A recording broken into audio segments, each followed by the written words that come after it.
सदियों पहले करबला में 9 लाख ने 72 कत्ल किए थे।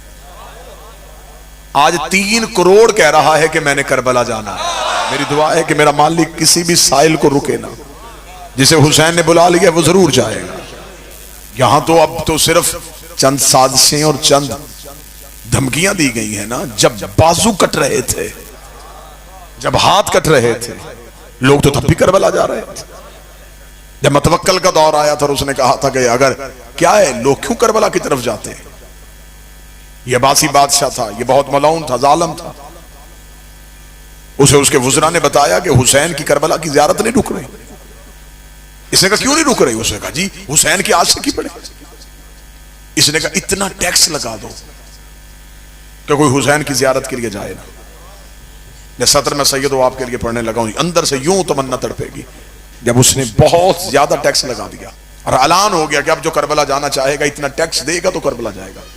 अगले दिन मतवक्कल की मौत हो गई जब उसने देखा कि उसके शहर की सबसे गरीब औरत सबसे पहले आ गई।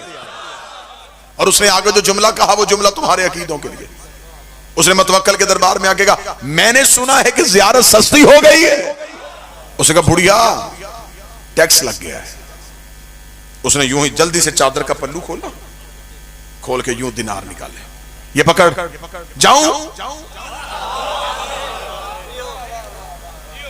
यूं गिरते हुए दिनार देके मतवक्कल ने कहा तू तो बहुत ज़ईफा गरीब है, तेरा तो कमाने वाला भी कोई नहीं, कहां से लेके आई है? उसने कहा जिसने बुलाया है उसने दिए। आया पकड़, अब जाऊं?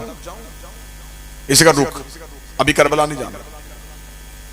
इसने फौरन वुज़रा को बुलाया, वुज़रा को बुला के इसने कहा नहीं, टैक्स लगाने से नहीं होगा, हुसैन तो अपने नौकरों को दिरहम दिनार दे रहा है। उन्होंने कहा फिर क्या करें? उसने कहा कोई और सख्त शर्त लगाओ। क्या शर्त लगाएं? उसका जो हुसैन की ज़ियारत के लिए जाए उसका एक बाजू काटो। बाजू कटवाएगा करबला जाएगा।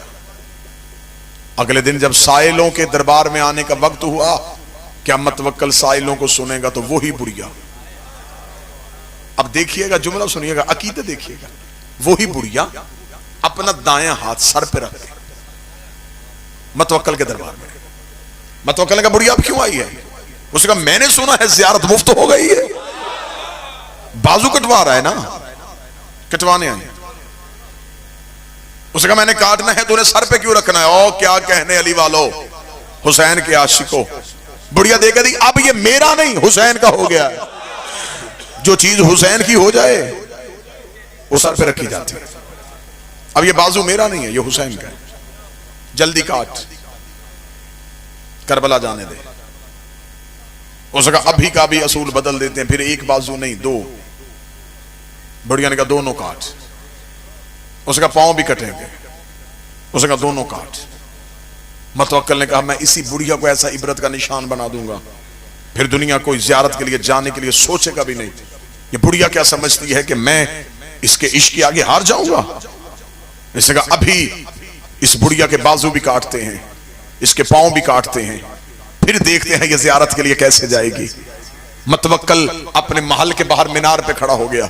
बुढ़िया के बाजू कटवाए गए, बुढ़िया के पांव कटवाए गए, खुद महल के मीनार पे खड़ा मंजर देख रहा था। और उसने अपने सिपाहियों से कहा धक्का दो बुढ़िया को दरबार से बाहर, अब मैं देखूंगा कटे हुए हाथों से, कटे हुए पांव से चलेगी कैसे, उठेगी कैसे, जाएगी कैसे। जो ही सिपाहियों ने लहू से भरी बुढ़िया को यूं दरबार से बाहर धक्का दिया। मतवक्कल मीनार पे देख रहा था, अभी धक्का देके अभी बुढ़िया जमीन पे गिरी नहीं, या एक घोड़े सवार आया, उसने हाथ से बुढ़िया को उठाया, अपने घोड़े के ऊपर बिठाया। बुढ़िया ने जाते जाते मतवक्कल की तरफ देखा, शुक्रिया, पहले चल के जाना था, अब वो लेने